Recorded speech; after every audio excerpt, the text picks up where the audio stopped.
మనం దేవుణ్ణి అంటిపెట్టుకొని ఉంటే, దేవుని పనుల్లో మనం ఉంటే, దేవుని కార్యాలు మనం చేస్తూ ఉంటే సమస్తము కూడా ఆటోమేటెడ్‌గా, అంటే మనకి ఆటోమేటెడ్, కానీ దేవుడు సమస్తము జరిగించే వ్యక్తి.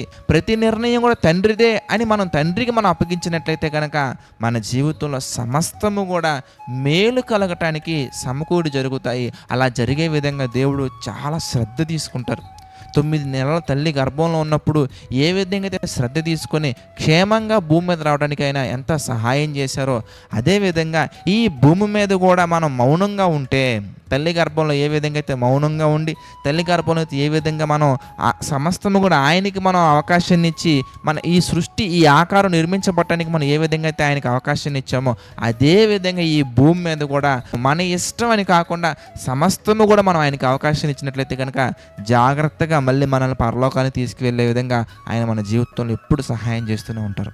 కనుక దేవుని చిత్తానికి మనం అవకాశాన్ని ఇచ్చి, దేవుని కాలమే మన జీవితంలో జరిగే విధంగా మనం ఎప్పుడు కూడా సిద్ధపడినట్టయితే కనుక సమస్తము మంచి మన జీవితంలో జరుగుద్ది.